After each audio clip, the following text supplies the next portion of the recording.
There are only a few ideas that had as much of an impact on education as those of John Dewey.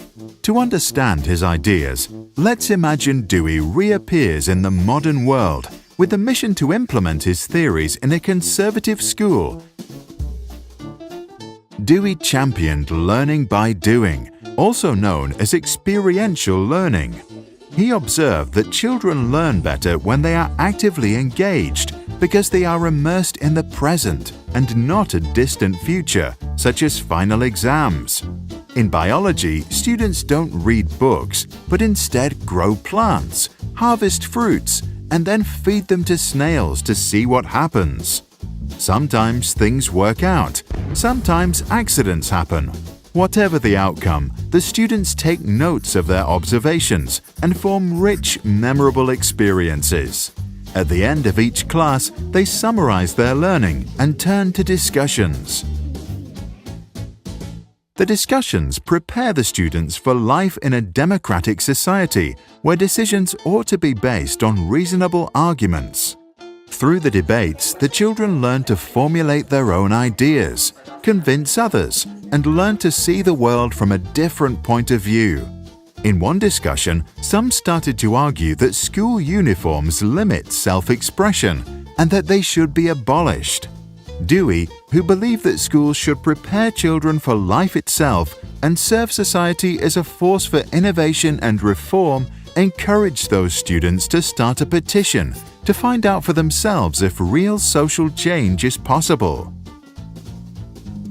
Classes are interactive because Dewey believes that interaction with the environment is essential for the learning process, since education is an experience that is subject to constant change.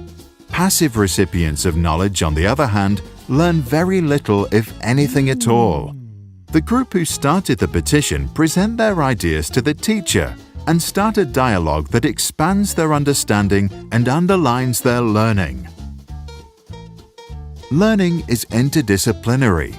Dewey believed that continuity is critical to comprehension and that an interdisciplinary education allows students to build on what they already know, which strengthens their understanding. What they observed in biology is being calculated in math, written about in English, and put into images through the arts. This provides the students the opportunity to learn how things are connected. To the brain, this process is more effective because it can link new knowledge with previous experiences and build stronger mental models.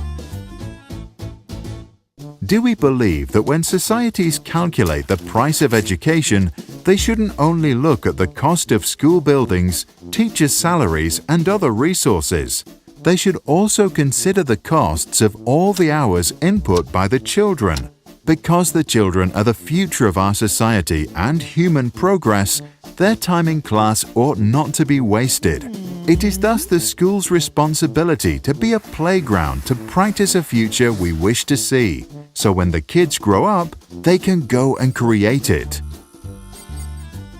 About education, Dewey famously said, "It's not a preparation for life, education is life itself." The group that sought dress code reform gained a deeper knowledge about the topic and were able to develop good arguments. They printed their demands on banners and tracts and discussed their ideas with everyone until the day the majority of students and teachers had signed their petition. Eventually, the petition was presented to the principal and a new school rule was passed. Dewey's ideas were not always popular during his time, and while we made some progress in education over the last 100 years, is the situation really any better today? What do you think? Did you experience learning by doing in your school? And does your school encourage you and your friends to engage in social reform and create the future we wish to see? Please share your thoughts in the comments below.